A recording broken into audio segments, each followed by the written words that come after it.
Ahí está. Muy buenas noches, estimados docentes de la Universidad Señor de Zipán.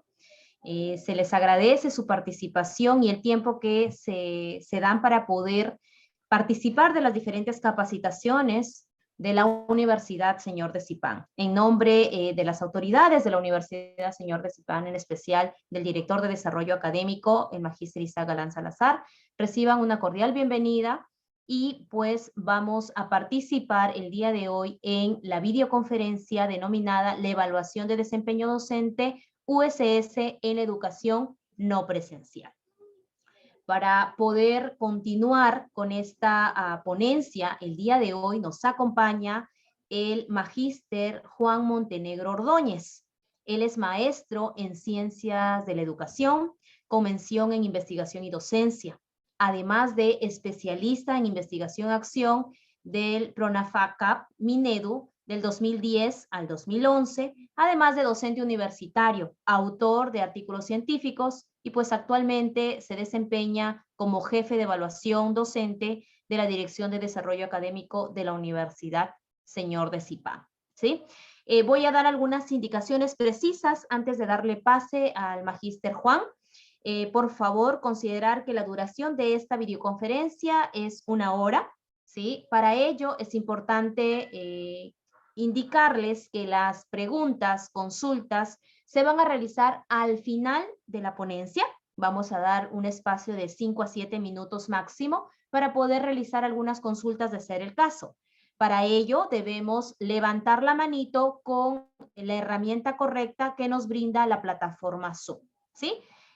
Por favor, muchísimas gracias a cada uno de ustedes. Adelante, magíster Juan Montenegro. Muchas gracias, magíster Katia Teresa. Buenas noches a todos los presentes, autoridades que nos acompañan, docentes de las diversas escuelas y niveles de estudio de la Universidad Señor de Zipán. Obviamente, sin dejar de mencionar al director de Desarrollo Académico, el magíster Isaac Galán Salazar, que también nos acompaña.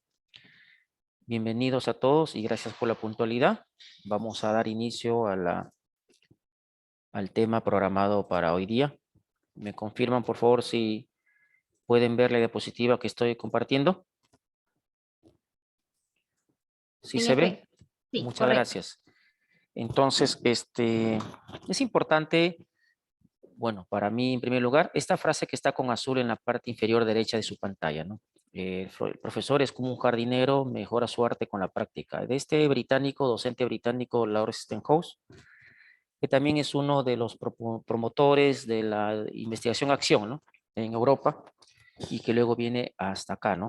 A América. Bueno, John Elliott en Estados Unidos y luego aquí en Latinoamérica. Es importante tenerlo en cuenta porque, como decía este otro filósofo, en educación todo, absolutamente todo, es un ensayo, ¿no? Entonces, es un aprendizaje permanente, continuo, en el quehacer educativo. Dicho esto, vamos a comenzar. Los objetivos, bueno, están acá. Al terminar esta charla, cada participante, docente, colega que nos acompaña, puede nombrar los documentos normativos que regulan el proceso de la evaluación de desempeño docente, bueno, 22.1 en la USS.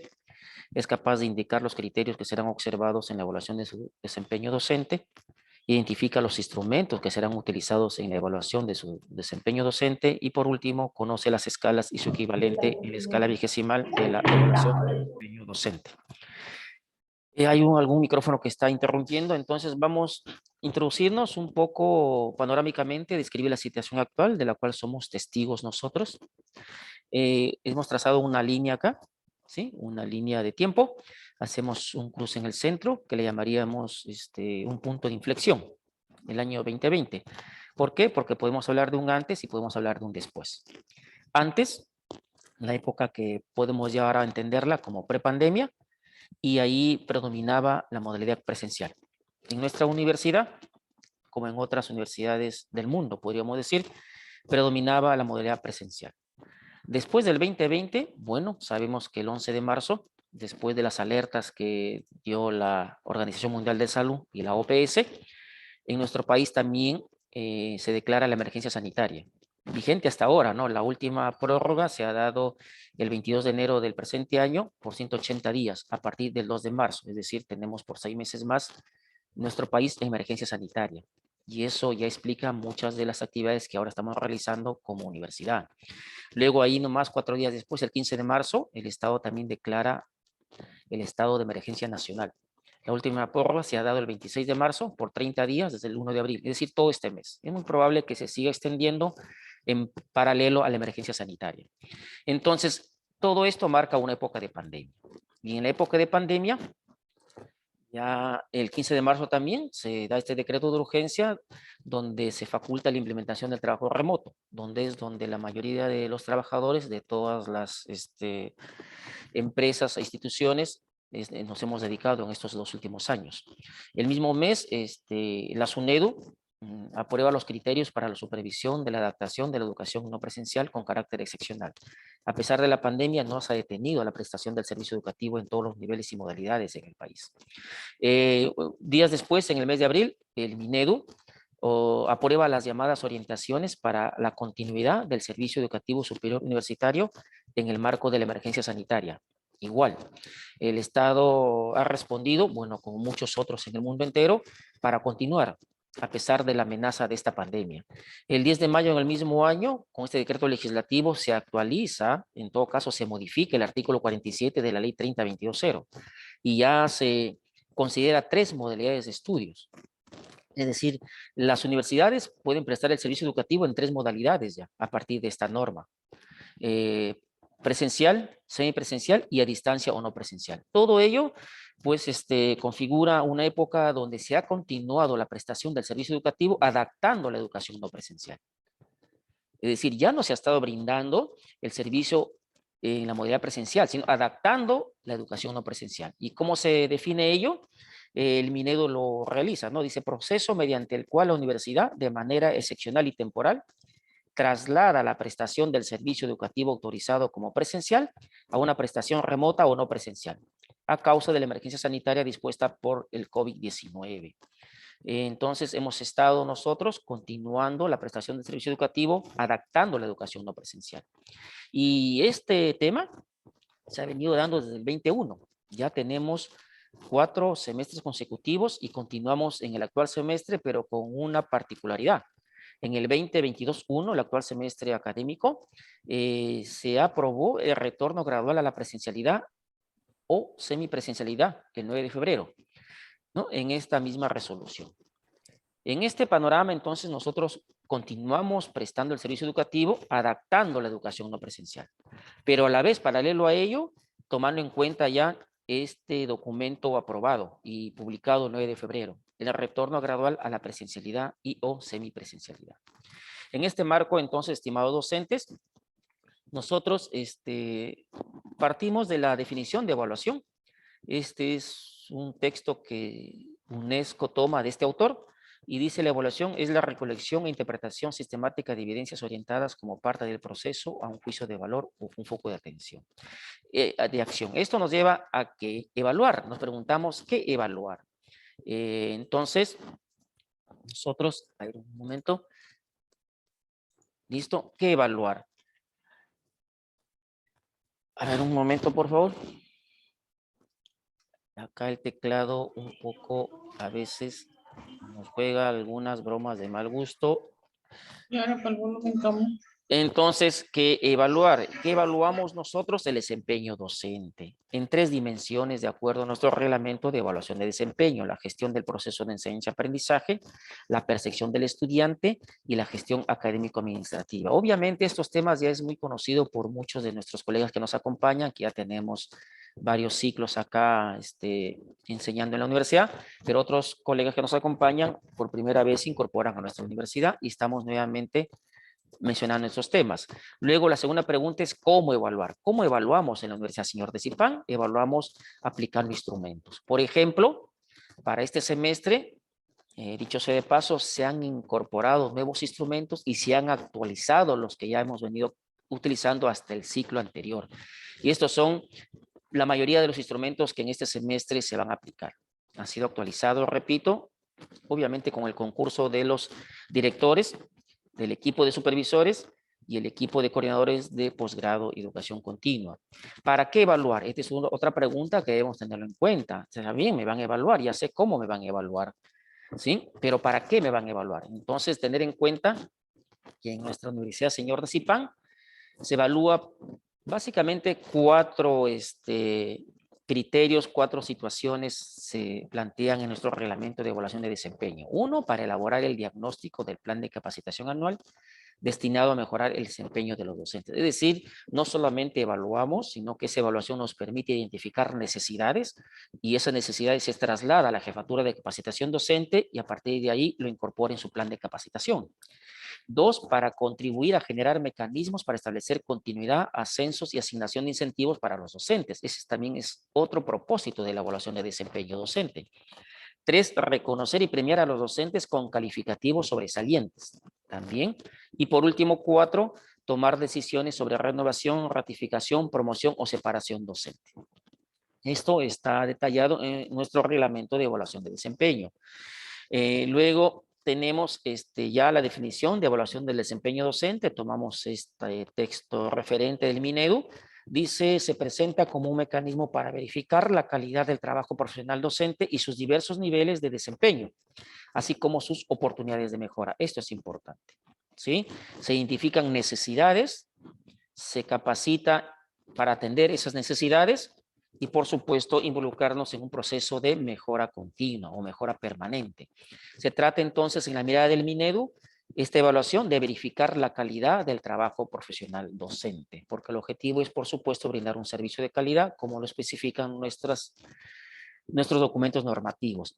Y para nuestra universidad se entiende por evaluación del desempeño docente como un proceso sistemático de obtención de información y estimaciones de valoración sobre el rendimiento del docente al desarrollar sus funciones en el marco de la normatividad interna de la universidad y de la ley universitaria, la ley 3022.0. Esto es obtener información y estimaciones de valor sobre el rendimiento del docente y a partir de ahí ya se toman decisiones. Bien, entonces escalas y puntaje. En nuestra universidad se consideran 4 escalas, desde deficiente hasta excelente, y esto equivalente a un puntaje decimal cada una de estas escalas. Si nosotros vemos aquí, a partir de 14 es regular, hacia abajo es deficiente. Documentos normativos que rigen todo este proceso de la evaluación de desempeño docente en la Universidad Señor de Zipán. Tenemos esto en primer lugar, el reglamento docente, en su versión 11 actualmente vigente. Luego tenemos el reglamento de evaluación de desempeño, una norma específica sobre este proceso de evaluación de desempeño, tanto para docentes como para administrativos. Y por último, el plan de evaluación de desempeño docente. Esto es, este plan de evaluación de desempeño docente se diseña considerando este reglamento de evaluación de desempeño y este reglamento de evaluación de desempeño está elaborado en concordancia al reglamento docente. Estos documentos que se pueden acceder desde la página web de nuestra universidad. Desde ya me permito invitarlos, estimados colegas que nos acompañan, a consultarlos permanentemente. Debemos conocer estos documentos normativos. Conociendo nuestros documentos normativos, obviamente va a mejorar nuestro desempeño como miembros de esta institución educativa. El periodo de la evaluación para este semestre es diferenciado, obviamente, para pregrado. Aquí tenemos las 16 semanas, bueno, 15 hemos tomado para el semestre, bueno, 22.1 es acá. Y tenemos acá la evaluación del aula virtual. La semana 3, semana 4, semana 5 se va a evaluar el aula virtual. Es uno de los instrumentos que se ha diseñado y se ha incorporado a este conjunto de instrumentos para evaluar el desempeño docente en el presente semestre académico. ¿Por qué? Porque entre los malestares que expresan los estudiantes, inconformidad, insatisfacción, etcétera, manifiestan que cuando ingresan al aula virtual no encuentran lo que el sílabo dice que debe estar en el aula virtual. No ubican, por ejemplo, los instrumentos de evaluación, no ubican qué productos acreditables él va a presentar en el curso, ni siquiera ubican al docente, el sílabo ese está, o si está desactualizado, está con otro docente, en fin, todos esos temas entonces ha sido motivo para que en coordinación permanente de la Dirección de Desarrollo Académico con el Vicerrectorado Académico, entonces esta preocupación sea atendida dedicándonos en las 3 primeras semanas de todo este proceso de evaluación a evaluar la implementación del aula virtual y, por supuesto, en concordancia a las políticas docentes, tanto de pregrado como de posgrado. Y esta vez se ha extendido el periodo de la evaluación de desempeño. ¿Sí? Son 5 semanas. La semana 6, la semana 7, la semana 8 no, porque en la semana 8 por lo general en los cursos los docentes en cumplimiento a su sílabo, por supuesto, realizan la evaluación del primer parcial. Entonces las clases en línea ahí son, digamos, distintas a las otras clases en líneas en las otras semanas. Entonces esta semana no se evalúa, pasamos a la 9, a la 10 y a la 11. Porque en la 12 ya tenemos que presentar el informe final de la evaluación de desempeño docente. Son este periodo para pregrado. Y aquí tenemos una nota y en estas semanas 3 notas. Anteriormente eran 3 notas nada más para promediar la evaluación de desempeño de los docentes. Ahora son 4 notas. Es decir, cada docente va a tener 4 notas y estas 4 notas promediadas será su puntaje final en la evaluación de desempeño. En posgrado tenemos el año 2022. La escuela de posgrado tiene otro cronograma académico y otra estructura en sus programas de estudio. Es diferente. En pregrado no, todos los cursos de todas las escuelas tienen una misma duración, 16 semanas. Pero en posgrado no, va a depender de cada uno de los cursos, en cada uno de sus programas de estudios. Entonces aquí tenemos que la evaluación en posgrado iniciará en la primera semana de abril y termina aproximadamente a mediados de la segunda semana de septiembre del presente año. Igual, cada docente de posgrado debe tener 4 notas. Estas 4 notas, por supuesto, cada evaluador las ingresa al módulo de evaluación docente del sistema CEUS. Dimensiones, componentes, evaluadores, instrumentos de evaluación. Aquí igual, pregrado. Tenemos que esta dimensión considera 2 componentes ahora ya. La evaluación de la clase en línea y la evaluación del aula virtual. Esta evaluación la realiza el supervisor académico y aplica, bueno, aquí están 3 instrumentos, pero el 21 y el 22 son opcionales. Si se aplica el 21, ya no se aplica el 22. Si se aplica el 22, ya no se aplica el 21. Esto es diferenciado porque en algunos cursos las clases en línea consideran actividades 100% prácticas. Entonces ahí se aplica este formato 22. El peso es acá 20% en esta nota. Luego en el segundo componente se aplica este otro instrumento que es nuevo, tiene un peso del 20%. Luego está la evaluación que realiza el estudiante. El estudiante sí, la evaluación que realiza mantiene el peso mayor, 40%. Y por último, la evaluación que realiza el director, con este formato y 20%. Aquí está el peso que se aplica en la fórmula para determinar el promedio final de la evaluación de desempeño docente. Son 3 evaluadores en pregrado, supervisor académico, estudiante y director. Pero también dentro de pregrado se han diseñado instrumentos para evaluar las prácticas preprofesionales, internado, de la Escuela de Medicina Humana, que se ubican según su plan de estudios en el 13º y 14º ciclo. Igual, son 4 instrumentos también que se aplican ahí para evaluar a este docente de este curso específicamente. Sí, igual, los evaluadores son 3, el supervisor, el estudiante y el director de escuela. Y aquí están los instrumentos y el peso también mayor es en la evaluación que realiza el estudiante. Dentro de pregrado también tenemos estos otros instrumentos porque a partir de este año ya se inician en algunos cursos de la Escuela Profesional de Medicina Humana prácticas en laboratorio o taller.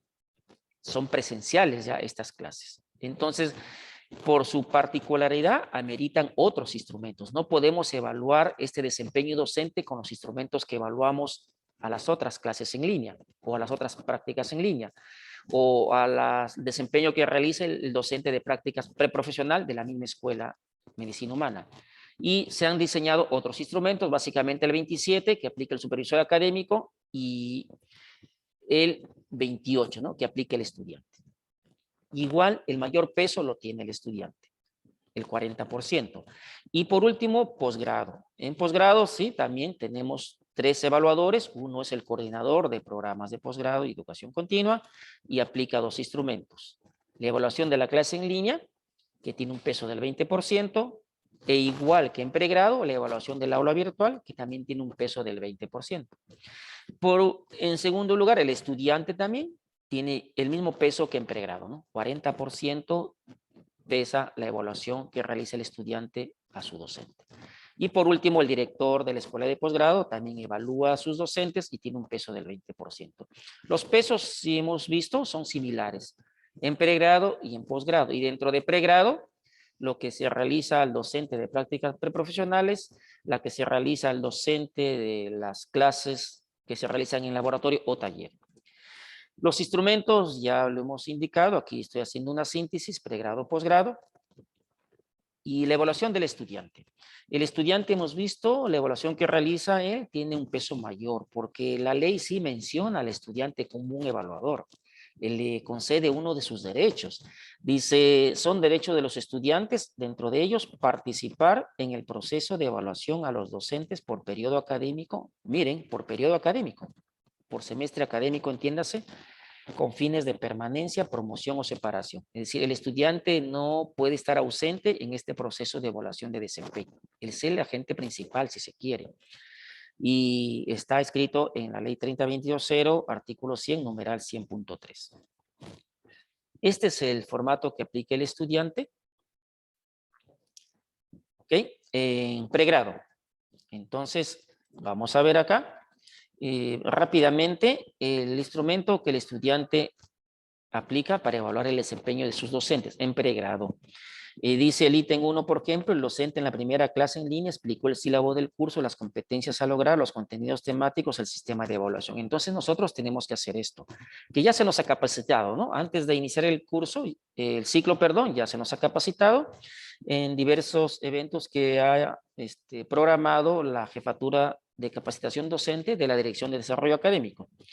2, dice, se evidenció que el docente planificó el desarrollo del curso, aula virtual actualizada al inicio de las clases, fechas de las sesiones o actividades, rúbricas u otros instrumentos de evaluación, guías, tutoriales, lecturas seleccionadas, productos académicos, etc. Es decir, todo ello ya debe estar en el aula virtual desde el inicio del ciclo. El estudiante debe encontrar todo ello. 3, dice, durante el desarrollo del curso te sentiste permanentemente acompañado por el docente. Por ejemplo, el docente responde las consultas oportunamente, participa en los foros, envía mensajes motivadores y orientando el aprendizaje de la semana, mensajes para recordar el cumplimiento de actividades programadas en el curso según el sílabo, comunica evaluación y calificación de productos u otras actividades evaluadas, entre otros. Esto es lo que se llama desde la teoría de la educación no presencial, la presencia del docente debe ser permanente. El estudiante debe sentir que el docente está con él. Si bien es cierto, no presencialmente, pero a través de estos medios tecnológicos está el docente ahí. Constantemente se comunica con el estudiante, le envía mensajes, le comunica alguna actividad, le hace recordar el cumplimiento de algún producto, etcétera, etcétera. 4, empleó organizadores gráficos, esquemas, imágenes, casos prácticos y ejemplos, etcétera, para apoyar sus explicaciones en el desarrollo de las clases en línea. Esto es también parte de la labor docente. Nosotros tenemos que diseñar, elaborar nuestros propios materiales para utilizarlos en nuestras clases. 5, las respuestas del docente a las consultas realizadas por estudiante a través del foro de consultas generales fueron claras. 6, antes de terminar las clases en línea, el docente realizó retroalimentación, resumen o formuló conclusiones, resaltando los puntos principales del tema tratado. Es otro de los ítems que el estudiante nos evalúa. 7, los medios y materiales educativos proporcionados por el docente a través del aula virtual fueron de mucha utilidad para el aprendizaje del curso. Por ejemplo, las guías del trabajo individual o colaborativo ayudaron al desarrollo del aprendizaje. 8, los contenidos compartidos por el docente son pertinentes al tema de la sesión según programación silábica. Es importante acá tener en cuenta que todo lo que nosotros realizamos en el aula virtual debe estar ya declarado detalladamente en el sílabo del curso.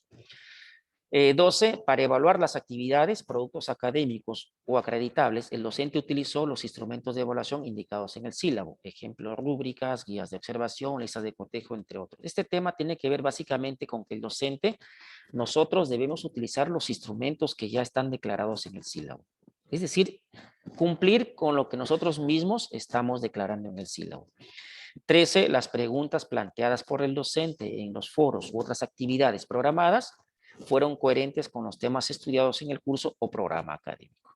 14, El docente, bueno, cumplió en las fechas programadas con las evaluaciones planificadas en el sílabo, registró oportunamente las notas en el sistema del campus virtual o en otro espacio virtual correspondiente. Esto es importante, cumplir con los cronogramas que nos comparten las instancias respectivas en la universidad, con todo lo que tiene que ver el cumplimiento de nuestras tareas como docente. 18. En el desarrollo del curso, el docente demostró dominio teórico de los temas tratados, evidenció que posee un adecuado y actualizado conocimiento de su disciplina. Esto es muy importante, los estudiantes perciben si el docente domina o no el curso que está dictando. 19. Relacionó la teoría con la práctica a través de la presentación de diversos ejemplos de su experiencia laboral y profesional. Esto también es otro de los criterios que se solicita a los docentes, que su propia experiencia la utilicen para nutrir el proceso de enseñanza-aprendizaje. Es como los docentes que, por ejemplo, realizan investigación y publican artículos, sus artículos deben utilizarlos para reforzar su proceso de enseñanza-aprendizaje. 20. Recomendó a los estudiantes la lectura de fuentes de información, libros, artículos, revistas actualizadas en concordancia a los temas tratados en clase. También es un tema que nos evalúan los estudiantes.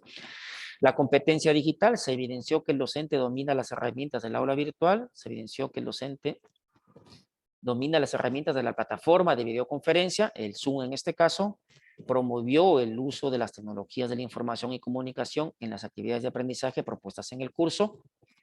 24. Promovió el uso de la base de datos en línea con los que cuenta la universidad para realizar las actividades académicas del curso. Promovió el uso de buscadores académicos para acceder a información científica. Esto tiene que ver con utilizar aquellas bases de datos con los que la universidad de alguna manera ha realizado algún contrato. Y eso lo ubicamos los docentes en nuestro campus virtual.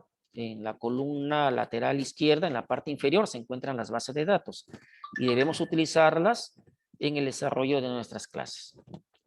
28. Atendió las consultas de los estudiantes en un plazo no mayor a 72 horas de realizadas.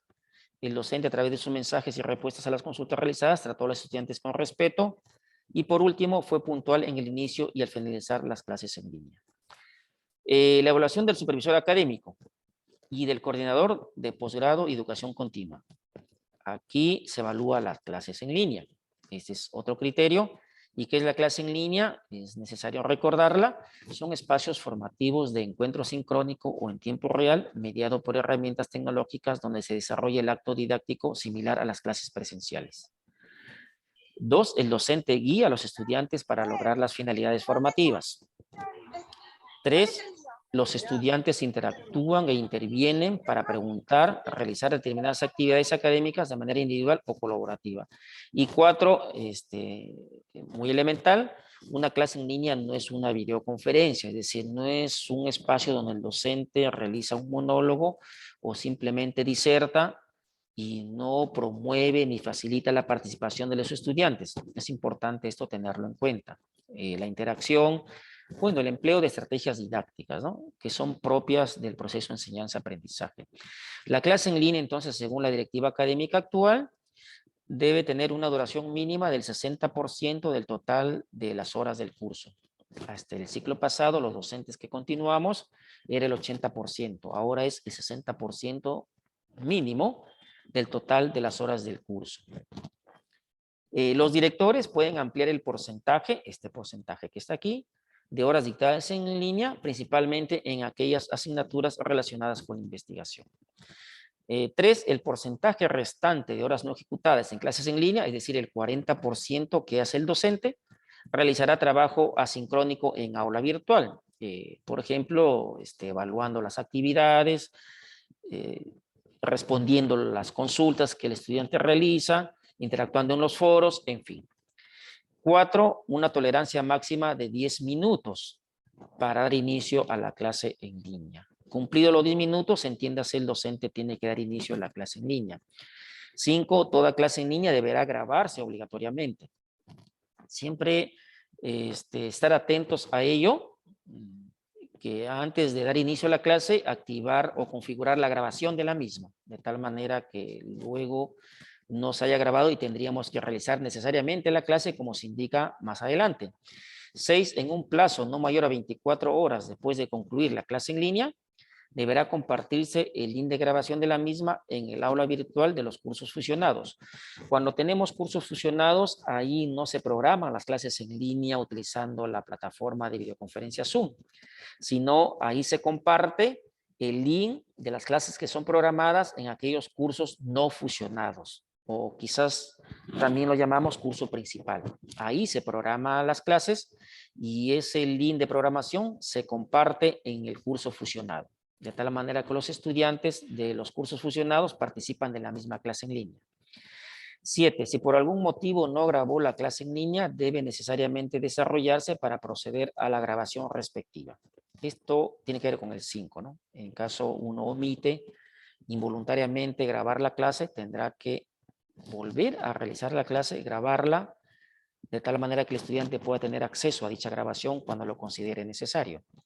8. La programación de la clase en línea será en el horario asignado al docente y se programará para ser ejecutada en las primeras horas de dicha clase. Esto también es importante. En las primeras horas, si la clase, por ejemplo, está programada para que inicie a las 7:30, a las 7:30, perdón, si el curso está programado en horario de 7:30 a 10, la clase en línea deberá iniciar 7:30. Y 9, la programación de una clase en línea se realizará desde el aula virtual en la sección clases en línea, que es parte de la implementación del aula virtual. Aquí tenemos dos instrumentos. El pregrado, que aplica el supervisor académico, y posgrado, que aplica el coordinador de posgrado.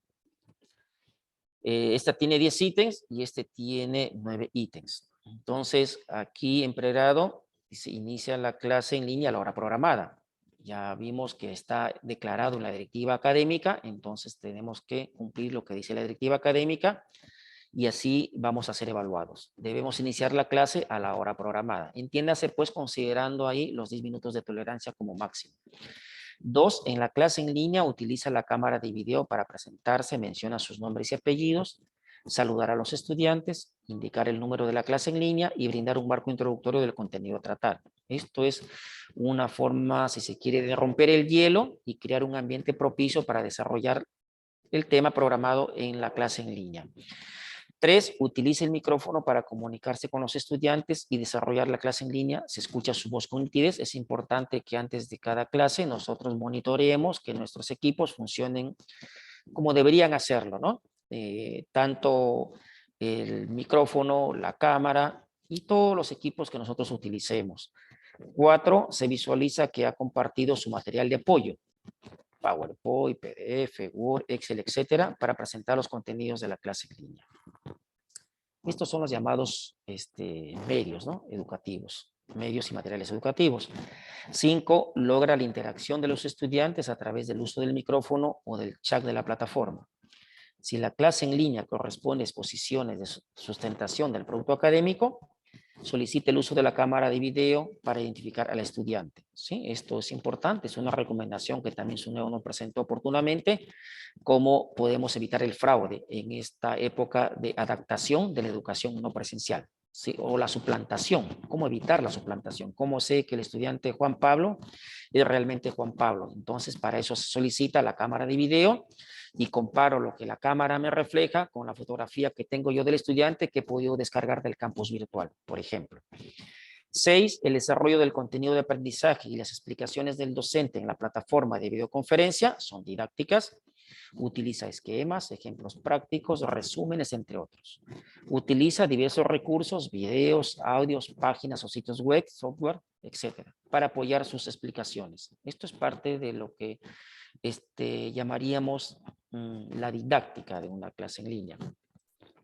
7, atiende oportunamente las preguntas planteadas por los estudiantes o les concede el uso de la palabra durante el desarrollo de la clase en línea. Promover la interacción, ¿no? Docente-estudiante y también entre estudiantes. 8, durante el desarrollo de la clase en línea, el docente integra diversas herramientas multimedia que ofrece la plataforma de videoconferencia. Compartir escritorio, formar grupos de trabajo a través de la creación de salas, aplicar sondeos, conceder permisos de audio, chat, entre otros. La plataforma de videoconferencia Zoom, lo sabemos los docentes, ya hemos visto el 5º semestre consecutivo en de procesos de adaptación de la educación no presencial y estamos realizando educación no presencial, ¿no? Ya tenemos experiencia que la plataforma de videoconferencia nos permite diversos usos, de tal manera que una clase en línea sea, pues, si se quiere, dinámica, fluida, promueve la participación, etc. Y por último, 9, concluye la clase en línea a la hora indicada. Duración como mínimo el 60% del total de horas del curso. Este es el instrumento que aplica el supervisor académico en posgrado. Ahora, perdón, en pregrado. Ahora en posgrado también es muy similar, ¿no? Inicia la clase en línea a la hora programada. En los primeros minutos de la clase en línea utiliza la cámara de video para presentarse, menciona sus nombres y apellidos, saludar a los estudiantes, indicar el número de la clase en línea y brindar un marco introductorio del contenido a tratar. 3, se visualiza que ha compartido su material de apoyo en la clase en línea. 4, promueve la interacción de los estudiantes a través del uso del micrófono o del chat de la plataforma. Es similar a pregrado. 5, igual el desarrollo del contenido de aprendizaje y las explicaciones del docente en la plataforma de videoconferencia son didácticas. 6, atiende oportunamente las preguntas planteadas por los estudiantes. 7, concluye la clase en línea cumpliendo con el mínimo del 60% del total de horas del curso. Es importante tener en cuenta esto. Quizás diseñar una tablita en Excel de tal manera que nos permita calcular con exactitud cuánto es el 60% del total de horas del curso que me ha sido asignado. De tal manera que ese 60% como mínimo dure mi clase en línea. También en este mismo formato, en posgrado, se evalúa de una forma muy general el aula virtual. 8, se visualiza que ha compartido su material de apoyo, PPT, PDF, Word, Excel, etcétera, en el aula virtual en el tiempo establecido. Es decir, si yo docente en mi clase en línea utilizo, por ejemplo, un PowerPoint, ese PowerPoint ya tiene que estar compartido en el aula virtual de tal manera que el estudiante tenga acceso a él. 9, comparte las grabaciones en el aula virtual en la carpeta respectiva, es decir, la carpeta clases en línea. 10, evalúa y califica los trabajos académicos en el aula virtual en concordancia al sílabo del curso y luego importa las notas al campus virtual. Esto es tareas propias del desempeño docente.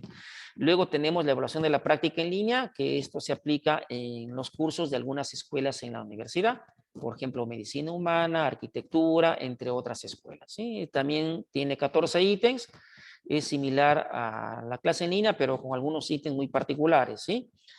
Porque ya son prácticas en línea, son cursos que consideran actividades 100% prácticas. Estos instrumentos van a ser distribuidos, compartidos por todos los docentes de tal manera que conozcan cómo van a ser evaluados antes de que inicie la evaluación. La evaluación del director es otro evaluador, el director. En pregrado se aplica este instrumento número 24 y en posgrado el número 15. Es necesario en este momento reiterar que estos instrumentos han sido actualizados participativamente. Se ha invitado a los directores, han participado algunos directores, tanto en pregrado como en posgrado. También se ha hecho con el equipo de supervisores académicos en pregrado y con el equipo de las coordinadoras de posgrado y educación continua en el caso de la escuela de posgrado. En el caso de pregrado, tiene 12 ítems este nuevo instrumento actualizado, antes tenía más, 20, luego 16, ahora tiene 12 ítems, y en posgrado sí se mantiene con 16 ítems.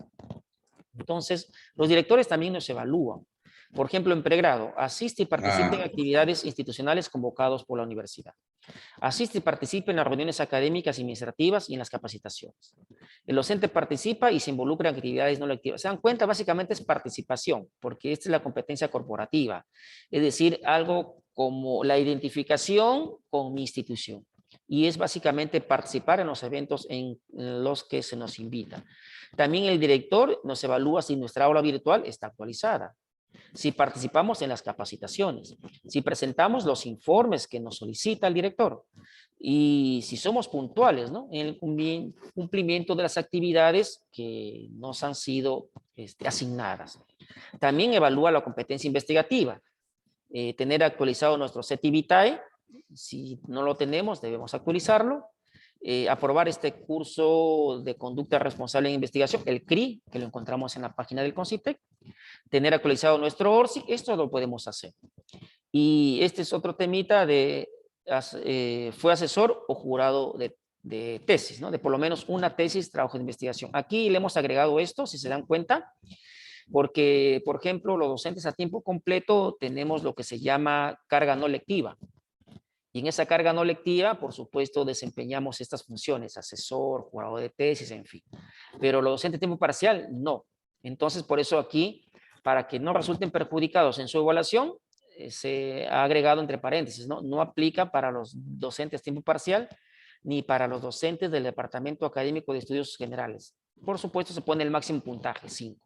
Ya no los va a perjudicar. Y 12, en un solo ítem se ha sintetizado todo lo que es la producción científica. Y también se agregó esto último, ¿no? Es decir, nosotros los docentes, por ejemplo, en el cumplimiento de nuestro desempeño, elaboramos material.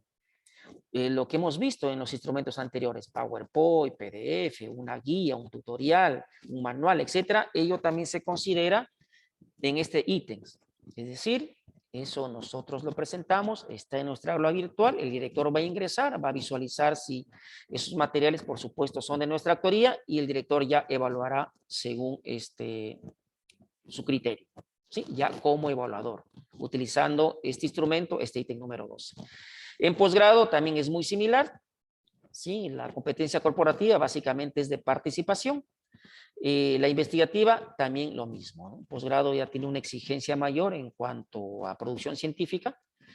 Y luego tenemos la competencia investigativa, tener claro que el artículo 48 de la ley 3022.0 declara que la investigación constituye una función esencial y obligatoria de la universidad. Los docentes, estudiantes y graduados participan en la actividad investigadora.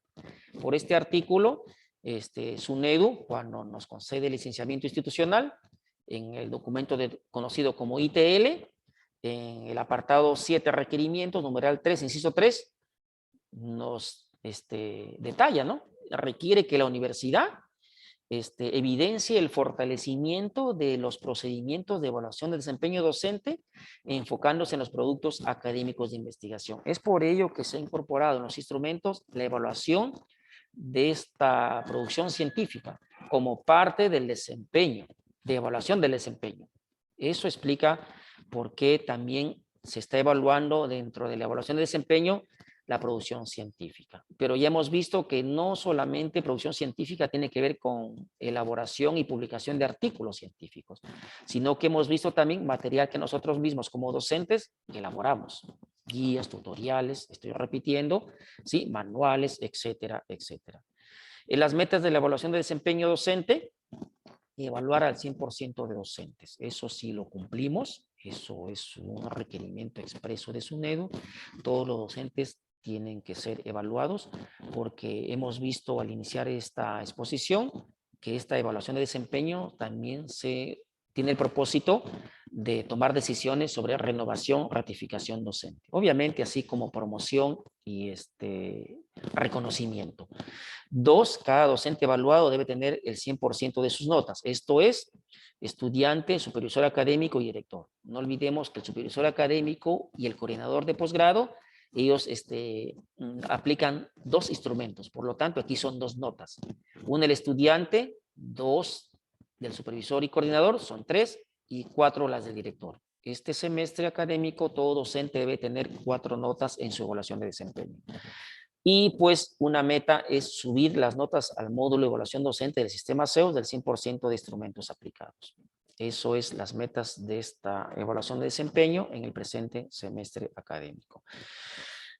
Bien, estimados docentes, yo agradezco la atención que han prestado a esta disertación. Muchísimas gracias, estimada Magíster Teresa, he concluido. Muy bien, muchísimas gracias, Magíster Juan. Bien, por ahí he visto algunas preguntas, ¿no? Estamos ahorita en los minutos de las preguntas y veo una manito levantada. Doctor Rafael Cipión, adelante, ¿cuál es su consulta? Buenas noches con los presentes. Sí, la consulta va a ser breve. La consulta es sobre respecto a la parte de investigación, cuando uno publica artículos, sea como autor principal o coautor. ¿Nos podría hablar un poco sobre la afiliación? Esto lo tengo un poco en el aire, ¿no? Bien, muchas gracias, estimado colega. Sí, si se refiere a que, por ejemplo, la afiliación principal debe ser a la Universidad Señor de Zipán. Sí, eso es lo que se solicita porque ello también es parte de la información que la universidad presenta a su SUNEDU, porque se nos evalúa también la producción científica de los docentes. No sé si Y, respondí a su inquietud, estimado colega. y en base a esta respuesta, agradecería otra inquietud que tengo. Adelante, docente. Con respecto a la afiliación, ¿hay algún incentivo que la universidad nos ofrece a los docentes como las universidades nacionales? Que a Claro, través de... Ajá, sí, estimado a ver, profesor, sí, existe todo un documento normativo que detalla el reconocimiento e incentivo económico por publicación de artículos científicos en revistas de alto impacto, así se denomina. Y ha sido actualizado ese documento, ¿sí? Ha sido actualizado también y ahí está el monto que cada docente se hace merecedor por haber publicado un artículo científico en una revista de alto impacto, por supuesto con una afiliación principal de Universidad Señor de Zipán. Mi estimado docente, también vamos a publicar esta norma para que sea de conocimiento de toda la comunidad docente en general, aunque ya está publicado también en la página web de la universidad, pero aún así no está de más difundirlo quizás por intermedio de los coordinadores de docentes a todos sus docentes en sus escuelas respectivas para un mayor conocimiento de esta norma. Sí existe, estimado colega Rafael, reconocimiento e incentivo económico por publicar artículos científicos. muchas gracias, gracias por sacarme de A la... usted por la pregunta. Muchas gracias. No. Muy bien, excelente. ¿Alguna otra consulta? Por favor, levantemos la manito para poder darles pase y de manera ordenada pues participar. A ver, por acá tenemos... ok. Es con referencia a lo que es la encuesta de satisfacción. Muy bien, adelante, doctor Jorge Beltrán. Muchas gracias, muy buenas noches. Agradecido ante todo por la disertación. En la experiencia de aprendizaje existen varios sujetos que intervienen. Por un lado, el profesor, el estudiante y obviamente el entorno universitario, que es la universidad propiamente dicha. Se está hablando de las evaluaciones que hacen las autoridades con respecto de nosotros, los profesores. Pero en varias instituciones académicas, incluyendo la universidad, veo que no se pone énfasis en las evaluaciones que los profesores deberíamos también efectuar de nuestros estudiantes. No me refiero a las evaluaciones propias de los cursos, sino a las evaluaciones que debemos hacer respecto del rendimiento, de las conductas, de las actuaciones diversas que los estudiantes como actores del aprendizaje tienen en este proceso. Por ejemplo, los estudiantes que no prenden cámaras durante las capacitaciones, que es importante para el factor de la comunicación, el uso de las cámaras. Se está haciendo muy frecuente el hecho de tener las cámaras apagadas. Prácticamente se ha hecho una regla de ello. Y se justifican con elementos de intimidad u otros que no vienen al caso, porque finalmente uno puede buscar un lugar o una ubicación que solamente revele una pared o un mueble. No hay mayor intimidad vulnerativa en ese contexto. Entonces, pregunto, se pone énfasis en las actuaciones del profesor, que es importantísimo como actor directo del aprendizaje. Pero, ¿en qué momento, por ejemplo, el profesor puede también llenar un formulario, un documento, revelando el desarrollo de las actividades desplegadas por los estudiantes como estudiantes, el cumplimiento del rol de los estudiantes, de sus reglas, de las estipulaciones dadas por la universidad? Y que también se valore, que también se pondere, porque es un factor importante, creo yo, en todo este proceso. Muchas gracias. No sé, un aporte del docente Jorge Beltrán, pero no he identificado alguna pregunta. No sé, Magíster Katia Teresa. Sí, me parece que ha sido más un aporte, ¿no? En referencia a qué es lo que deberíamos quizás considerar. Sí, gracias, estimado colega. Muy bien, muchísimas gracias. El doctor Uber Portella Bejarano ha levantado la mano y yo creo que con él ya estamos culminando esta parte de ronda de preguntas. Adelante, doctor. Gracias, Andrés.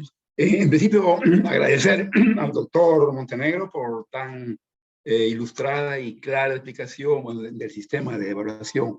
Tengo una inquietud sobre la producción científica del docente. Mire, yo participé de un proyecto ambientalista, proyecto Algarrobo, con la finalidad de conservar los bosques secos, Lambayeque, Piura y Tumbes, financiado por la Embajada de Holanda. 14 años duró el proyecto, del cual yo fui parte en todo ese periodo. La idea es evitar que los campesinos de bosques secos depreden los bosques, talen los bosques, pero sin dejar que ellos obtengan ingresos por usar esos productos en forma sustentable. Usar ramas, flores, usar el árbol en pie. Y al final me contrataron como consultor para sistematizar, para escribir la experiencia, un análisis económico de los resultados de estas actividades sustentables en bosques secos. Efectivamente me contrataron y concluí con el estudio. Mire que me llevó más o menos alrededor de 4 meses y de algo que yo había participado, ¿no? Pues, sistematizando documentos a los campesinos, bueno, toda la investigación de campo, la sistematización, y presenté dos documentos. Ahora, yo no aparezco como autor de esos documentos porque se entiende que yo vendí mis derechos porque me remuneraron por ese producto. Entre el producto me cancelaron y ellos lo publicaron en ese tiempo el Ministerio de Agricultura. Publicó el Ministerio de Agricultura y a mí me ponían como sistematizador, sistematizado por economistas, Huber, Portel, etcétera, etcétera. Pero yo hice todo el trabajo. Dime, doctor, ¿eso constituye una producción científica? En mi caso, yo siempre he tenido esa duda, ¿no? De mencionar, inclusive, a mis estudiantes, yo he sido autor de esa obra, pero no aparezco como autor. ¿Se puede mencionar eso como una producción científica, doctor Juan Montenegro? Quisiera su opinión. Gracias. Gracias, estimado colega Huber. Sí. No sé si más que opinión, me parece en todo caso argumentar lo que voy a decir en los documentos normativos de nuestra universidad, ya que estamos hablando de la evaluación de desempeño docente. Se precisa ahí que, voy a compartir aquí un minuto, por favor. ¿Me confirman, Magíster Katia, si se ve lo que estoy compartiendo? Sí, correcto. Ya, esto le llamamos nosotros competencia investigativa. Estoy tomando el instrumento que se aplica en pregrado, que es muy similar en posgrado. Entonces, es el ítem 12, ¿no? Aquí nos dice con detalle si fue autor o coautor de un artículo científico, artículo de revisión, ensayo, reseña bibliográfica u otro similar, el cual fue publicado en una revista científica o de perdón, hasta aquí, revista científica. Entonces, usted menciona que efectivamente creó esa que usted llama sistematización. No sé si debería tener algún nombre específico o quizás lo tiene, fue un artículo, un ensayo. Sí, es un documento de trabajo, lo denominaron. Análisis económico de la experiencia productiva sustentable de los bosques secos de Lambayeque. Y lo publicó en libros y lo difundió el Ministerio de Agricultura. Gracias, mi estimado colega. Efectivamente, es producción. No sé si habría alguna voz disidente en el tema. Es producción, sí. Si es producción científica, habría que establecer los criterios, los indicadores de medición, pero lo que sí se considera aquí en nuestra universidad para considerar ser autor o coautor de artículo científico es que tiene que ser publicado en una revista científica. Y nosotros entendemos, ya existen los documentos normativos a nivel nacional e internacional, que las revistas científicas también están inscritas en determinadas bases de datos, ¿no? También llamadas indizadas, revistas científicas indizadas, pero también hay las revistas científicas no indizadas. Eso es lo que se considera en este caso específico de la evaluación de desempeño, que lo que nosotros producimos o creamos, un artículo científico, tiene que ser publicado en una revista científica. ¿Sí?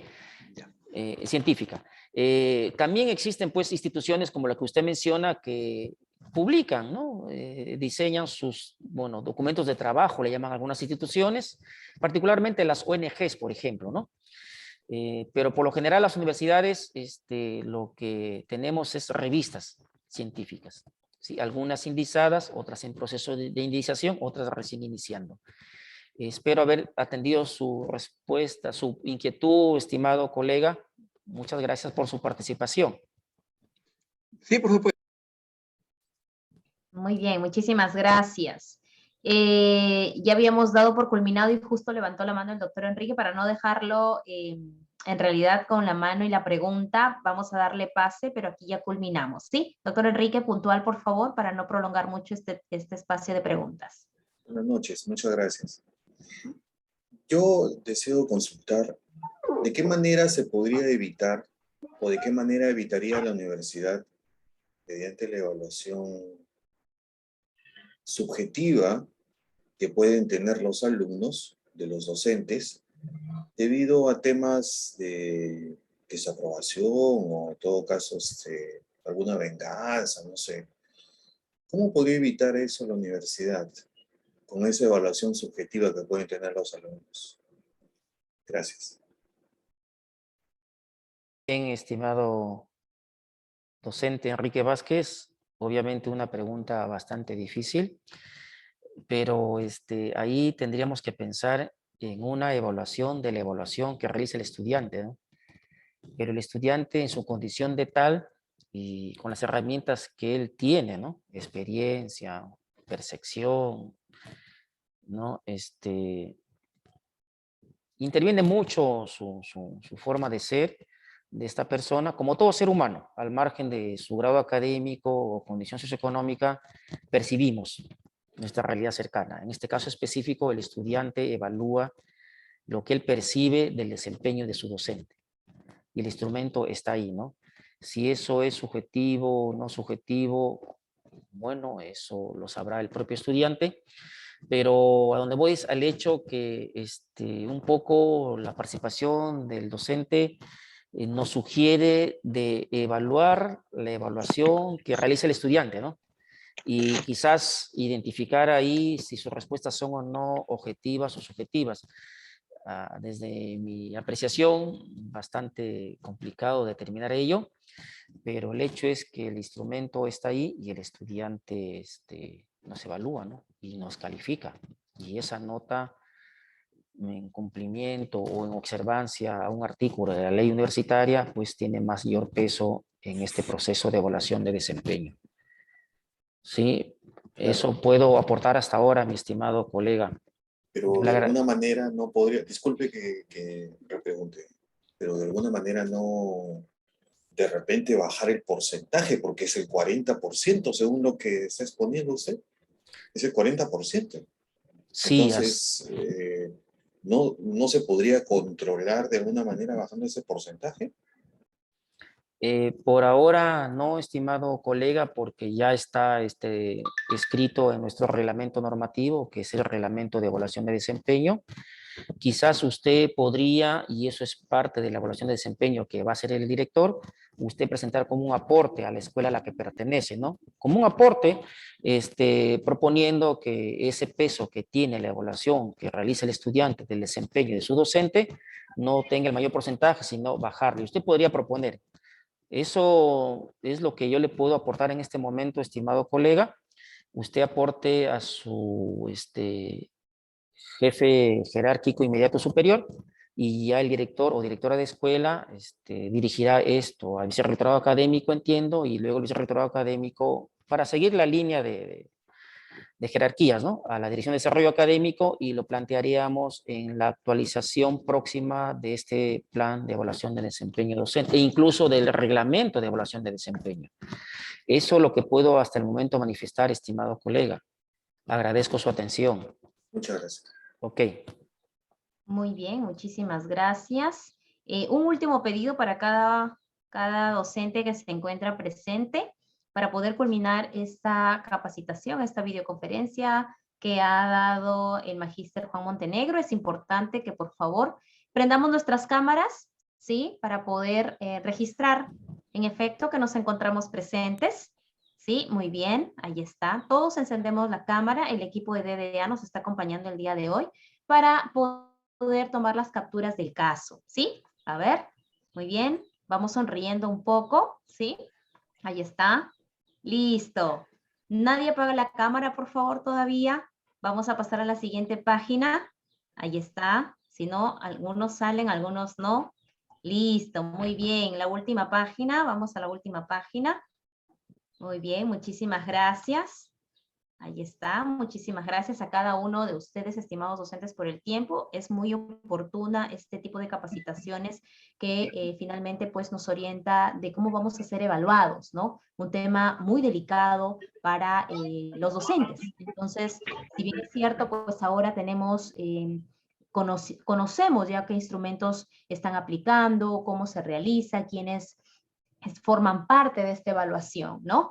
Muchísimas gracias a cada uno de ustedes, muchísimas gracias Magíster Juan, a los directores que nos acompañan también el día de hoy y a ustedes docentes que básicamente es para ustedes esta capacitación, ¿no? Muchísimas gracias, se da por cerrada esta capacitación, muy buenas noches. Muchas gracias, buenas noches. Muchas gracias. Buenas noches, muchas gracias. Gracias. Muchas gracias.